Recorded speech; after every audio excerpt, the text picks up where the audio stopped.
Hello friends, आपका स्वागत है विज्ञान एमसीक्यूज़ के एक नए एपिसोड में। जैसा कि आप सबको पता है कि हम इस एपिसोड में 3 चीज़ें करते हैं। पहला, ये एपिसोड 3 भागों में होता है, जो कि है भौतिक विज्ञान, रसायन विज्ञान और जीव विज्ञान, यानी फिज़िक्स, केमिस्ट्री एंड बायोलॉजी। दूसरा, हर एक भाग के 10-10 एमसीक्यूज़ कराए जाते हैं, जो कि क्लास 6 से लेकर क्लास 12 तक के एनसीईआरटी बेस्ड होते हैं। और तीसरा, हर एक भाग की उत्तर की व्याख्या की जाती है, हर एक प्रश्न के उत्तर की व्याख्या की जाती है। तो आइए शुरू करते हैं आज का विज्ञान एमसीक्यू। विज्ञान एमसीक्यूज़ का आज ये 16वां एपिसोड है। इससे पहले 15 एपिसोड हो चुके हैं और उसमें हर एक भाग के 150 यानी 150 क्वेश्चन किए जा चुके हैं। इसलिए आज प्रश्नों की संख्या 151 यानी 151 से शुरू होगी। आज का पहला प्रश्न है, निम्न में से किसमें परिमाण और दिशा दोनों होते हैं? दूरी, विस्थापन, वेग या फिर संवेग? ऑप्शन है 1, 2 और 3, 1, 3 और 4, 2, 3 और 4, 2 और 4। इसका सही जवाब है ऑप्शन सी, 2, 3 और 4। विस्थापन, वेग और संवेग तीनों सदिश राशियां हैं। सदिश राशियां वे हैं जिनमें परिमाण और दिशा दोनों होता है, जबकि गति यानी मोशन एक अदिश राशि है जिसमें केवल परिमाण होता है। तो यहाँ से 2 क्वेश्चन बन जाएंगे। एक तो विस्थापन, वेग और संवेग तीनों सदिश राशियाँ हैं और दूसरा गति एक अदिश राशि है। इससे आपके 2 क्वेश्चन यहाँ से सॉल्व हो जाएंगे। इसमें जो भी क्वेश्चन किए जा रहे हैं वो किसी न किसी एग्ज़ाम में आए हुए हैं या फिर किसी न आने वाले एग्ज़ाम के लिए बहुत ही इंपॉर्टेंट है। ये किसी न किसी एग्ज़ाम में आएंगे ही आएंगे। ये सारे क्वेश्चन एनसीईआरटी बेस्ड हैं। तो आप जब भी अगर बैठे हैं तो जो भी क्वेश्चन आपके सामने आ रहे हो, आप कॉपी और पेन लेके बैठें और अपने कॉपी में इसके क्वेश्चन को हो सके तो नोट करते जाएं और उसको याद भी कर लें। अगला प्रश्न है, एक क्रिकेट खिलाड़ी कैच पकड़ते समय कैच पकड़कर अपने हाथ पीछे की ओर खींचता है, उससे संवेग परिवर्तन की दर बढ़ जाती है, संवेग परिवर्तन की दर कम हो जाती है, त्वरण की दर बढ़ जाती है या फिर गेंद का वेग कम समय में 0 हो जाता है? इसका सही जवाब है ऑप्शन बी, संवेग परिवर्तन की दर कम हो जाती है। क्रिकेट खिलाड़ी तेज गति से आ रही गेंद को लपकते समय हाथ को पीछे की ओर खींचता है। इससे वह गेंद की वेग को 0 करने में अधिक समय लगाता है। इस प्रकार गेंद में संवेग परिवर्तन की दर कम हो जाती है, जिससे चोट कम लगती है। यानी वो चोट को कम करने के लिए हाथ को पीछे की ओर खींचता है। अगला प्रश्न है, न्यूटन की गति की तृतीय नियम यानी 3rd नियम के अनुसार जब एक वस्तु दूसरी वस्तु पर बल लगाती है तब दूसरी वस्तु द्वारा भी पहली वस्तु पर बल लगाया जाता है। तब दोनों बलों का परिमाण और दिशा सदैव समान होगा, दोनों बलों का परिमाण और दिशा सदैव अलग अलग होगा, दोनों बलों का परिमाण समान पर दिशा विपरीत होगी, दोनों बलों का परिमाण और समान पर दिशा समान होगी। इसका सही जवाब है ऑप्शन सी, न्यूटन की गति के तृतीय नियम के अनुसार जब एक वस्तु दूसरी वस्तु पर बल लगाती है तब दूसरी वस्तु द्वारा भी पहली वस्तु पर तात्क्षणिक बल लगाया जाता है। ये दोनों बल परिमाण में सदैव समान लेकिन दिशा में विपरीत होते हैं। इसका तात्पर्य यह है कि बल सदैव युगल रूप में होते हैं। ये बल कभी एक वस्तु पर कार्य नहीं करते बल्कि 2 अलग अलग वस्तुओं पर कार्य करते हैं। अगला प्रश्न है, कथन है क्रिया और प्रतिक्रिया बल समान परिमाण के त्वरण उत्पन्न करते हैं। इसका कारण है प्रत्येक बल अलग अलग द्रव्यमान की वस्तुओं पर कार्य करता है। ऑप्शन है कथन और कारण दोनों सही है और कारण कथन की व्याख्या करता है। कथन और कारण दोनों सही है परंतु कारण कथन की व्याख्या नहीं करता है। कथन सही है, कारण गलत है, या फिर कथन गलत है और कारण सही है। इसका सही जवाब है ऑप्शन डी, न्यूटन की गति की तृतीय नियम यानी 3rd नियम के अनुसार प्रत्येक क्रिया के विपरीत एक प्रतिक्रिया होती है जो परिमाण में समान पर दिशा में भिन्न भिन्न होती है। मतलब परिमाण में समान होती है और दिशा में अलग अलग होती है। परिभाषा में समान होते हुए भी ये बल एक समान त्वरण उत्पन्न नहीं करते, क्योंकि प्रत्येक बल अलग अलग द्रव्यमान की वस्तुओं पर कार्य करता है। अगला प्रश्न है, जब दो वस्तुएं आपस में टकराती हैं तब उनके संवेग का योग पहले की तुलना में क्या होता है? ऑप्शन है घटता है, बढ़ता है, शून्य हो जाता है, ना घटता है या ना बढ़ता है। इसका सही जवाब है ऑप्शन डी। जब दो वस्तुओं के संवेग का योग टकराने के पहले और टकराने के बाद बराबर रहता है तब उन पर कोई असंतुलित बल कार्य ना कर रहा हो, इसे संवेग संरक्षण का नियम कहते हैं। इसे इस प्रकार भी व्यक्त किया कर सकते हैं कि दो वस्तुओं का कुल संवेग टकराने की प्रक्रिया में अपरिवर्तनीय या संरक्षित रहता है। संवेग बराबर द्रव्यमान इंटू या गुणन वेग, द्रव्यमान इंटू वेग इक्वल टू संवेग। अगला प्रश्न है, पृथ्वी के चारों ओर चंद्रमा की गति किस बल के कारण होती है? हमारी पृथ्वी, इस पे हम रहते हैं, उसके ओर जो चंद्रमा जो हमारी पृथ्वी की परिक्रमा करता है वो किस बल के कारण करता है? ऑप्शन है आकर्षण बल, गुरुत्वाकर्षण बल, अभिकेंद्र बल या फिर उपयुक्त में से कोई नहीं। इसका सही जवाब है ऑप्शन सी। पृथ्वी के चारों ओर चंद्रमा की गति अभिकेंद्र बल के कारण है। अभिकेंद्र बल पृथ्वी के आकर्षण बल के कारण मिल पाता है। यदि ऐसा कोई बल ना हो तो चंद्रमा एक समान गति से सरल रेखीय पथ पर चलता रहेगा। ज़्यादातर स्टूडेंट इसका आंसर हमेशा गुरुत्वाकर्षण बल करेंगे अगर उन्होंने कभी नहीं पढ़ा होगा, लेकिन जो चंद्रमा हमारी पृथ्वी की परिक्रमा करता है वो गुरुत्वाकर्षण बल के कारण नहीं करता है बल्कि अभिकेंद्र बल के कारण करता है। और अगर ऐसा कोई बल नहीं लगा हो तो चंद्रमा एक निश्चित या एक सीधी लाइन में मूव करेगा या फिर चलता रहेगा और वो पृथ्वी का फिर चक्कर नहीं काटेगा। इसलिए चंद्रमा जो पृथ्वी का परिक्रमा करता है वो अभिकेंद्र बल के कारण करता है। अगला प्रश्न है, सिक्का ऊपर उछालने पर वापस पृथ्वी की ओर गिरता है। ऑप्शन है आकर्षण बल के कारण, गुरुत्वाकर्षण बल के कारण, अभिकेंद्र बल के कारण या उस पर कोई बल नहीं लगता। इसका सही जवाब है ऑप्शन बी। सिक्का ऊपर उछालने पर पृथ्वी के गुरुत्वाकर्षण बल के कारण पुनः वापस पृथ्वी की ओर गिरता है। तो हमने पहले देखा कि जो चंद्रमा है वो पृथ्वी की जो परिक्रमा करता है वो अभिकेंद्र बल के कारण करता है और ये जो सिक्का जब ज़मीन पर गिरता है तो वो गुरुत्वाकर्षण बल के कारण गिरता है। इसमें कंफ्यूज नहीं होना है, इसको याद कर लेना है।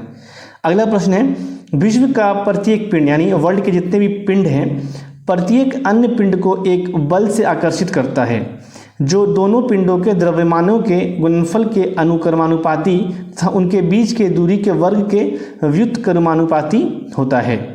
ऑप्शन है आकर्षण का सार्वत्रिक नियम, गुरुत्वाकर्षण का सार्वत्रिक नियम, बल का सार्वत्रिक नियम या फिर उनमें उपरोक्त में से कोई नहीं। इसका सही जवाब है ऑप्शन बी, गुरुत्वाकर्षण बल। F equal to G into M M divided by D square. M वो एम, कैपिटल एम और स्मॉल एल दोनों पिंडों के द्रव्यमान, डी उनके बीच की दूरी, वो जी गुरुत्वीय नियतांक है उस विशेष ग्रह के लिए। अगला प्रश्न है, चंद्रमा और सूर्य के कारण ज्वारभाटा की व्याख्या किस नियम द्वारा होगी? ऑप्शन है संवेग संरक्षण का नियम, आकर्षण सिद्धांत का नियम, सार्वत्रिक गुरुत्वाकर्षण का नियम या फिर द्रव्यमान संरक्षण का नियम। इसका सही जवाब है ऑप्शन सी। चंद्रमा और सूर्य के कारण ज्वारभाटा की व्याख्या सार्वत्रिक गुरुत्वाकर्षण के नियम द्वारा होती है। जो हमारी पृथ्वी पर जो भी समुद्र में जो भी ज्वारभाटा होता है, इसे हम टाइड कहते हैं, वो चांद के गुरुत्वाकर्षण, जो पृथ्वी का जो गुरुत्वाकर्षण है, चांद का जो गुरुत्वाकर्षण बल है, उसके कारण ज़मीन पे जो समुद्र में ज्वारभाटा आते हैं, जिसे सार्वत्रिक गुरुत्वाकर्षण नियम द्वारा होता है। अगला प्रश्न है, जी को गुरुत्वीय त्वरण कहते हैं, पृथ्वी के गुरुत्वीय त्वरण का मान होता है। ऑप्शन है 9.8 मीटर पर सेकंड, 9.8 मीटर पर सेकंड स्क्वायर या फिर 8.9 मीटर पर सेकंड होगा। यहाँ पे ये ऑप्शन है ये गलत हो गया है, तो यहाँ पे मीटर पर सेकंड होगा, सिर्फ स्क्वायर नहीं होगा। उसका लास्ट ऑप्शन है 8.9 मीटर पर सेकंड स्क्वायर। इसका सही जवाब है ऑप्शन बी। पृथ्वी के गुरुत्वीय त्वरण यानी जी का मान 9.8 मीटर प्रति सेकंड स्क्वायर होता है। Option B. अगला भाग है रसायन विज्ञान यानी केमिस्ट्री। इसका पहला प्रश्न है, कथन है गैस के अधिक आयतन को एक कम आयतन वाले सिलेंडर में संपीड़ित किया जाता है। कारण है गैस की संपीड़ितता कम होती है। ऑप्शन है कथन और कारण दोनों सही है और कारण कथन की व्याख्या करता है। कथन और कारण दोनों सही है परंतु कारण कथन की व्याख्या नहीं करता है। कथन सही है परंतु कारण गलत है। कथन सही है परंतु कारण गलत है। और आखिरी ऑप्शन है कथन गलत है परंतु कारण सही है। देखते हैं इसका सही जवाब। इसका सही जवाब है ऑप्शन सी। ठोसों एवं द्रवों के बीच द्रवों की तुलना में गैसों की संपीड़ितता काफ़ी अधिक होती है।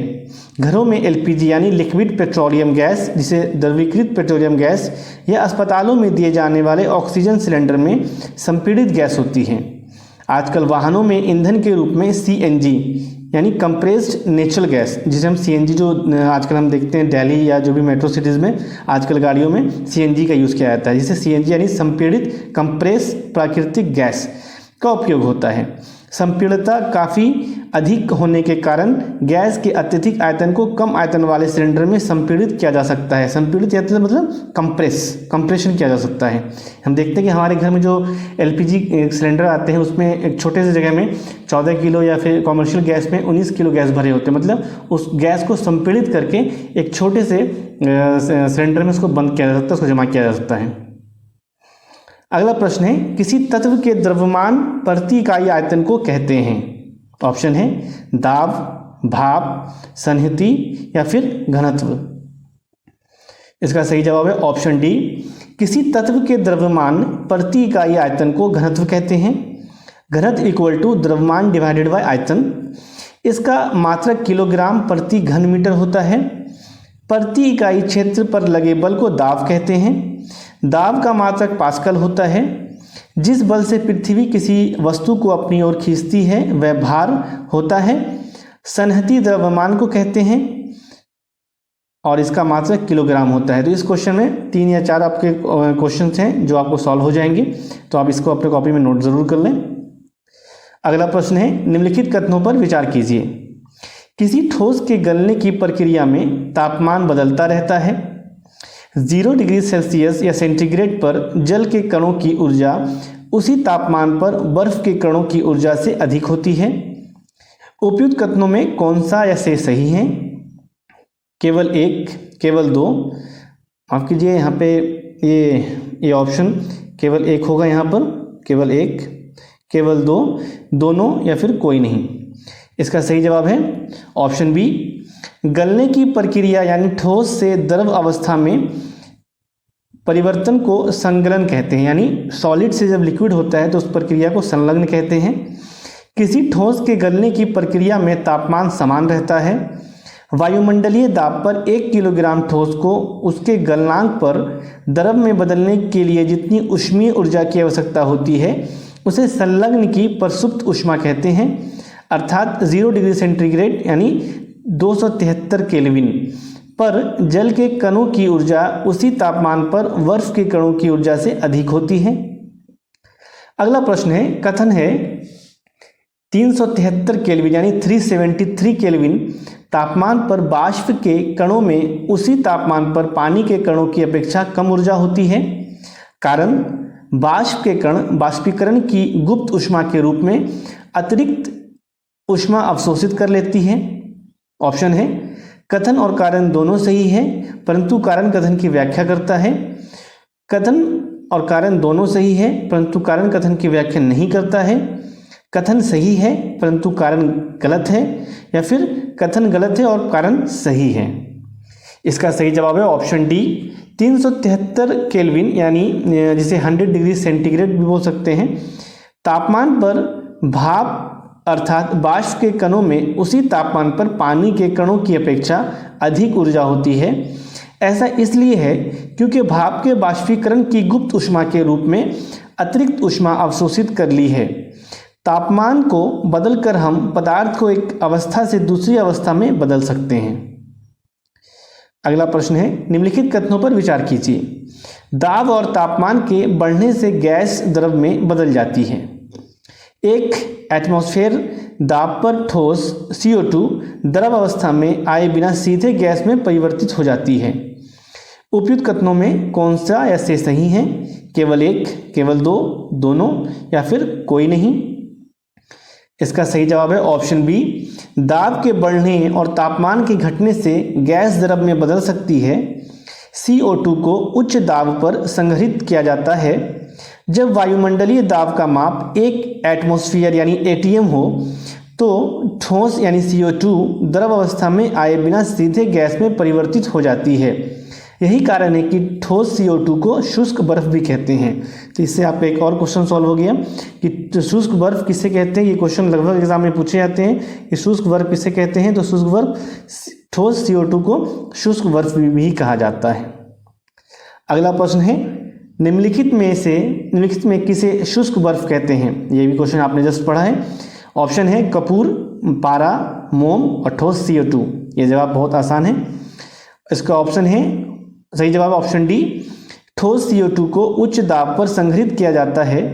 जब वायुमंडलीय दाब का माप 1 एटमॉस्फेयर यानी ATM हो तो ठोस CO2 द्रव अवस्था में आए बिना सीधे गैस में परिवर्तित हो जाती है। यही कारण है कि ठोस कार्बन डाइऑक्साइड यानी CO2 को शुष्क बर्फ यानी ड्राई आइस कहते हैं। यहाँ पर ATM का मतलब वो बैंक से निकालने वाला ATM नहीं है। यहाँ पर 1 ATM मतलब 1 एटमॉस्फेयर है। अगला प्रश्न है निम्नलिखित में कौन सा पदार्थ उदरपातन का गुण दर्शाता है? पारा, चीनी मिट्टी, कपूर या फिर कार्बन? इसका सही जवाब है ऑप्शन सी। द्रव अवस्था में परिवर्तित हुए बिना ठोस अवस्था से सीधे गैस और वापस ठोस में बदलने की प्रक्रिया को उदरपातन कहते हैं। ऐसा गुण उपयुक्त विकल्प में से सिर्फ कपूर दिखाता है। ज्ञातव्य है कि उदरपातन का गुण कपूर के अलावा कुछ अन्य ठोस पेट्रोलियम पदार्थों में भी पाया जाता है। मतलब ठोस ये जो है कपूर बिना सीधा ये गैस अवस्था में परिवर्तित हो जाता है। इसे उदरपातन की प्रक्रिया भी कहते हैं। अगला प्रश्न है निम्नलिखित में से बाष्पीकरण की दर किससे अप्रभावित रहती है? सतह क्षेत्र, तापमान, आर्द्रता या फिर वायु की गति? ऑप्शन है केवल 1, 2 और 3, केवल 3 और 4 या फिर उपयुक्त में कोई नहीं? इसका सही जवाब है ऑप्शन डी। बाष्पीकरण की दर का उपयुक्त चारों विकल्प से संबंध है। बाष्पीकरण की दर सतह क्षेत्र बढ़ने पर बढ़ती है। तापमान बढ़ने पर अधिक कणों को पर्याप्त गतिज ऊर्जा मिलती है जिससे वे वाष्पीकृत हो जाते हैं। वायु में आर्द्रता अधिक होगी तो वाष्पीकरण की दर घट जाएगी। वायु के तेज होने से जलवाष्प के कण वायु के साथ उड़ जाते हैं। अगला प्रश्न है कथन है बर्फीले जल से भरे गिलास की बाहरी सतह पर जल की बूंदें नजर आती हैं। कारण है वायु में उपस्थित जलवाष्प की ऊर्जा ठंडे पानी के संपर्क में आकर अधिक हो जाती है। आपके ऑप्शन है कथन और कारण दोनों सही हैं और कारण कथन की व्याख्या करता है। कथन और कारण दोनों सही हैं और कारण कथन की व्याख्या नहीं करता है। कथन सही है परंतु कारण गलत है या फिर कथन गलत है परंतु कारण सही है। इसका सही जवाब है ऑप्शन सी। बर्फीले जल से भरे गिलास की बाहरी सतह पर जल की बूंदें नजर आने लगती हैं क्योंकि वायु में उपस्थित जलवाष्प की ऊर्जा ठंडे पानी के संपर्क में आकर कम हो जाती हैं और यह द्रव अवस्था में बदल जाता है जो हमें जल की बूंदों के रूप में नजर आता है। अगला प्रश्न है निम्नलिखित को सुमेलित करिए। तापमान पास्कल, सन्हति केल्विन, भार किलोग्राम। मतलब एक तरफ चीज़ें दी गई हैं जो कि उसका मात्रक क्या है, जो उसकी इकाई क्या है। जैसे भार है उसकी इकाई क्या है, किस इकाई में मापा जाता है। दाब, उसका दाब का न्यूटन। तो देखते हैं इसका सही जवाब क्या है। इसका सही जवाब है ए का 2, बी का 3, सी का 4 और डी का 1। तापमान का SI यानी अंतर्राष्ट्रीय मात्रक केल्विन है। सन्हति अर्थात द्रव्यमान का अंतर्राष्ट्रीय मात्रक किलोग्राम है। भार का अंतर्राष्ट्रीय मात्रक न्यूटन है जबकि दाब का अंतर्राष्ट्रीय मात्रक पास्कल है। अगला भाग है जीव विज्ञान यानी बायोलॉजी।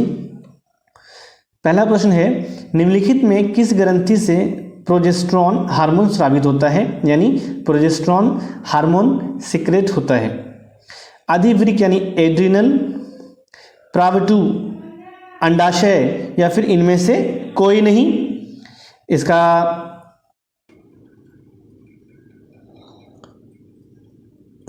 सही जवाब है ऑप्शन सी।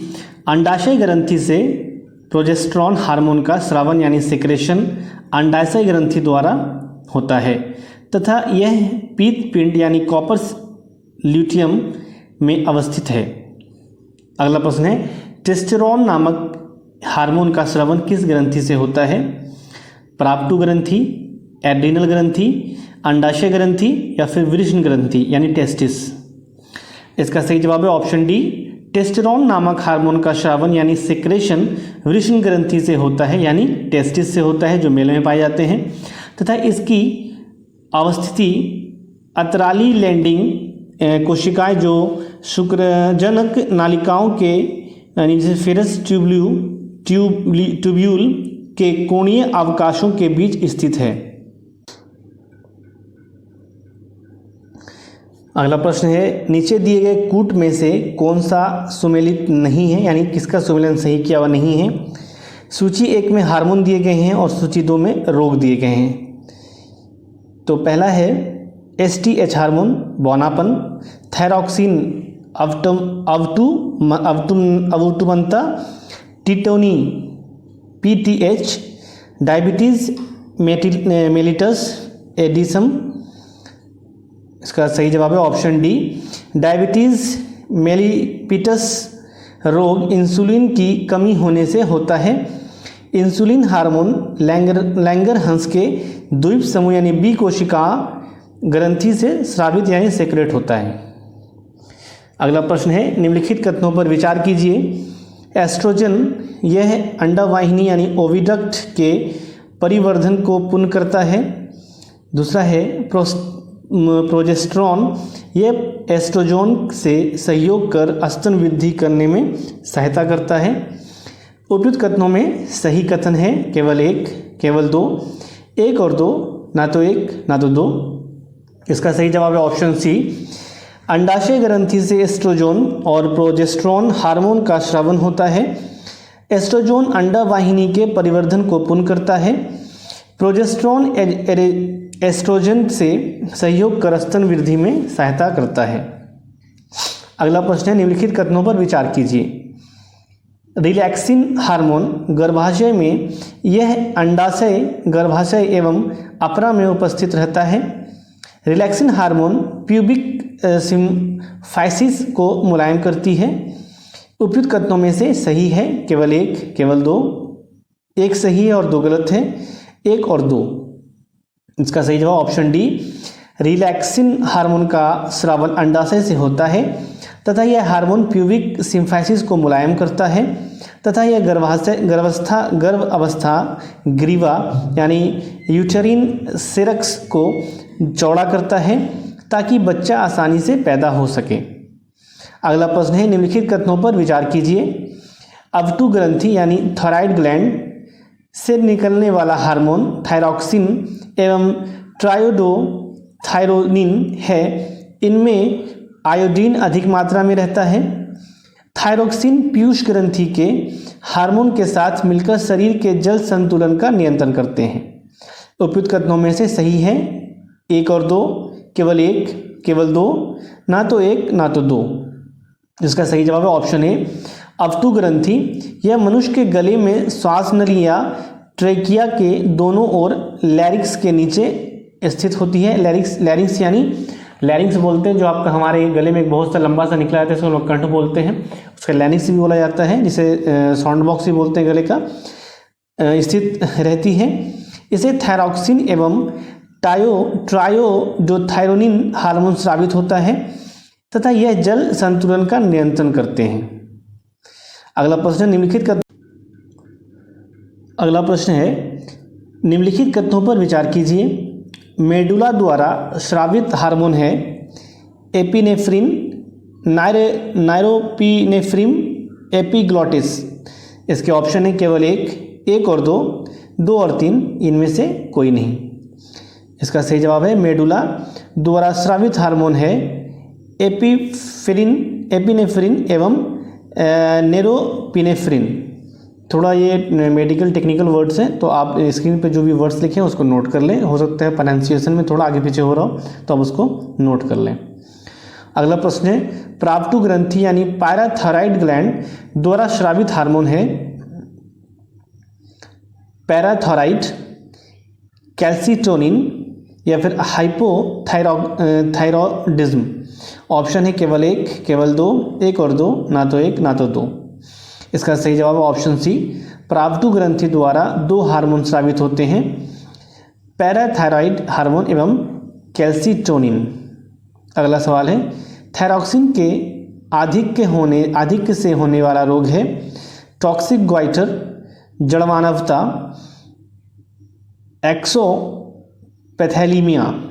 एक्सोप्थेलीमिया। इसका ऑप्शन है केवल एक, केवल दो, केवल तीन या एक और तीन। इसका सही जवाब है ऑप्शन डी, थायरॉक्सिन के आधिक्य से होने वाला रोग है टॉक्सिक ग्वाइटर एवं एक्सरे पैथेलीमिया। अगला प्रश्न है, तंबाकू मेजोग नामक रोग किन पौधों में होते हैं? तंबाकू, टमाटर, गाजर। ऑप्शन है एक और दो, दो और तीन, एक, दो और तीन या इनमें से कोई नहीं। इसका सही जवाब ऑप्शन ए, तंबाकू मेजोग नामक रोग का कारक विषाणु है तथा यह रोग तंबाकू एवं टमाटर में पाया जाता है। तो ये था आज का क्लास। आपको ये क्लास कैसा लगा, आप हमने अपने सुझाव हमें कमेंट बॉक्स में करके बताएं, और इस क्लास को और अच्छे ढंग से कैसे किया जा सकता है और आपको और क्या पढ़ना है आप हमें कमेंट करके ज़रूर बताएं, ताकि हम उस पर एक नया वीडियो बना सकें।